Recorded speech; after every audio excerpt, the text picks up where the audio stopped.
This video is for section 4.8, which is titled Experimental Design.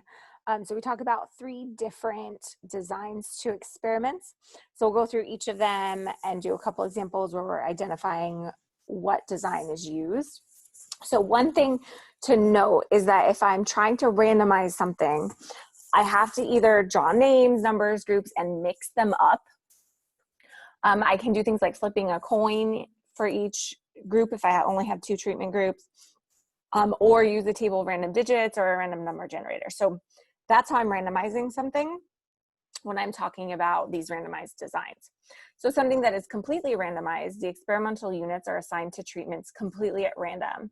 It's preferred that the treatment groups are the same size, but it's not required. Okay, so these treatment groups are preferred to be the same size. Just so you have equal data within each group to compare across. The second type is a randomized block design. This reduces variability in the response variable by isolating a source of variability. So you take a block, which is a group of experimental units known before the experiment to be similar in some way that is expected to affect the response to the treatment. So it's something that we think has an influence on the treatment and the results that would come from it. When we're doing a block design, it's okay for them to be different sizes because it's not randomized. And so I am putting these experimental units into blocks based on what I know about them, not based on random information. So I'm not trying to get a group that reflects the population. I'm trying to get a group that all has something in common. So in the example that they give, it's grouping the green snake plants versus the yellow tip snake plants, right? And so you can see the difference, and you're grouping them apart across there so that you can compare data that way. So what this allows us to do is to compare treatments within each block and across blocks. So that means that I can look at what patterns I see in the green snake plants with each other, the yellow snake plants with each other, and then comparing the 2 groups together. This works essentially like a stratified sample. And so one thing that's important is that we're dividing them into the blocks first, and that's not done randomly. Then we're randomly assigning the treatment. So the random piece occurs only in the assigning of the treatment. It does not occur in the assigning of the blocks. So in this example, we're going to talk about appropriate blocks. And so a veterinarian knows that the supplement glucosamine is beneficial for dogs' joints. So we're looking at something to do with their joints. He wants to determine if a supplement with both glucosamine and something I can't pronounce would be more beneficial than glucosamine alone for the dog's joint health. The veterinarian asks the owners of dogs with known joint issues, so they have known joint issues, if they would be willing to have their dog participate in the study. 32 owners agree. 16 dogs are randomly assigned to the glucosamine group, and the remaining 16 are assigned to the glucosamine with the other drug group. And so if I think about this is not a randomized block design. This is a completely randomized design, right? I'm taking the dogs and randomly assigning them to treatment groups.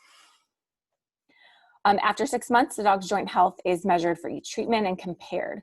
The results of the study were inconclusive, and the veterinarian decides to do the experiment again. He gets 24 volunteers and decides he wants to use the randomized block design. Which variable would not be an appropriate variable for blocking?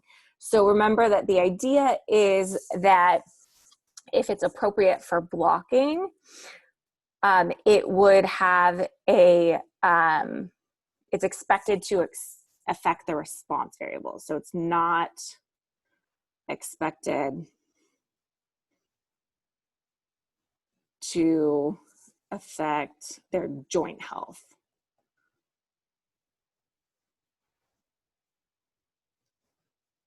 So if we think about these things, age is a factor in joint health. So older dogs would be more susceptible to joint issues, right? Size, so maybe larger dogs would be more susceptible to joint issues. The color of the coat is probably not something that has to do with their joints. So I'm going to assume this is the right answer. If I think about breed is related to size. And so that should also affect joint health. So the color of the coat would not be an appropriate variable to block, right? I shouldn't group the dogs based on the color of their coat. I should either group them based on their age, based on their size, or based on their breed before I assign them random treatments. The final type of experimental design is matched pairs design. This is used to compare two treatments that use blocks of size 2. So meaning that my blocks only have 2 people in them, or 2 subjects or experimental units. And actually we'll talk about they could not only have 1 experimental unit and they're being blocked with themselves.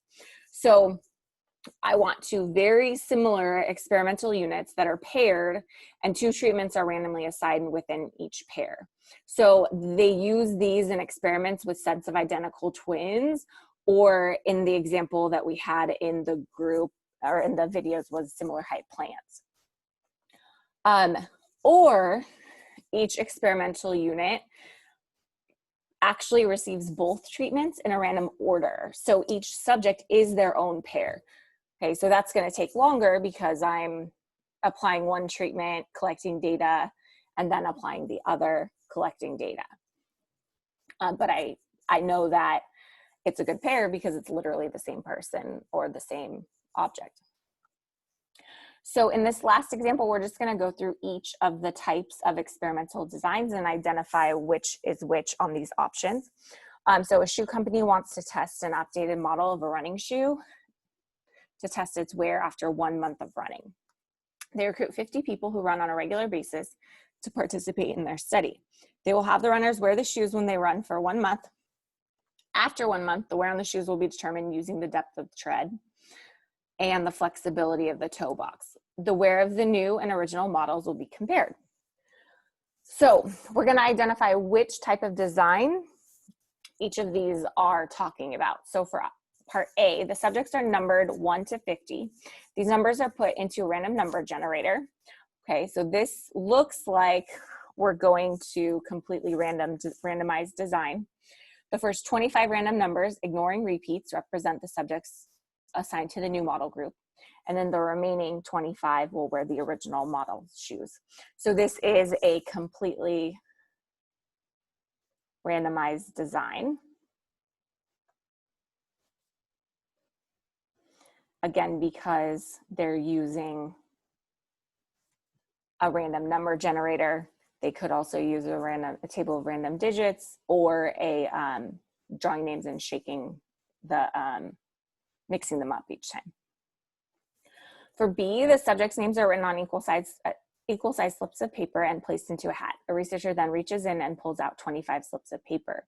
So the fact that these are not mixed makes this not completely randomized design.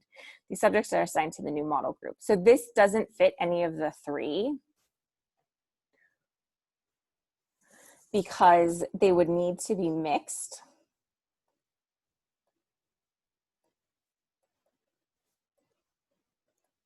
to randomize. Okay, so it's almost a completely randomized design like the previous one. It just would need to be mixed in order to get there. For the next one, we got the 50 subjects are paired based on running ability. So I see the word paired. So that means that I'm probably looking at matched pairs design. The fastest 2 runners are paired together. So they're then the next fastest and so on. For each pair of runners, the researcher will flip a coin. Okay, so then that's how they're assigning the treatment groups. So that's a random process. So that's good too. So they're paired and then they're assigned randomly. Heads will receive the new model shoes. Tails will receive the older model shoes, model shoes. And then they will do the study. So this is a matched pairs design.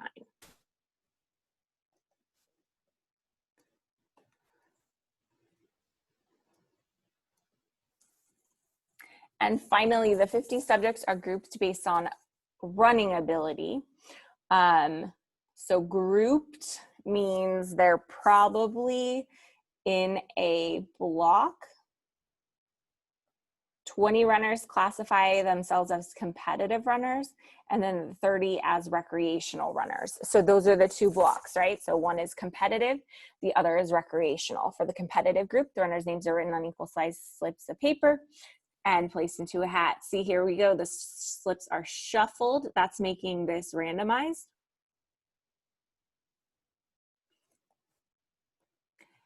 And the first 10 runners wear the new model shoes and the other 10 wear the original. The same procedure is used to assign shoes to the recreational group.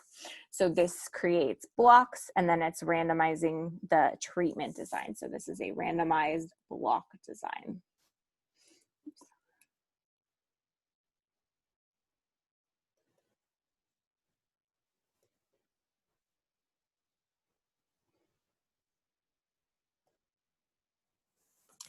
So of those three types, remember the important part is that the treatment groups are assigned randomly. And in order for it to be random, they have to mix up the names or numbers or whatever they're doing, use something like flipping a coin, table of random digits, or random number generator. So that's how we know that it's randomized when assigning the treatments. Whereas randomized block and matched pairs, they're not randomizing the group. So the pairs are like abilities, so are the blocks.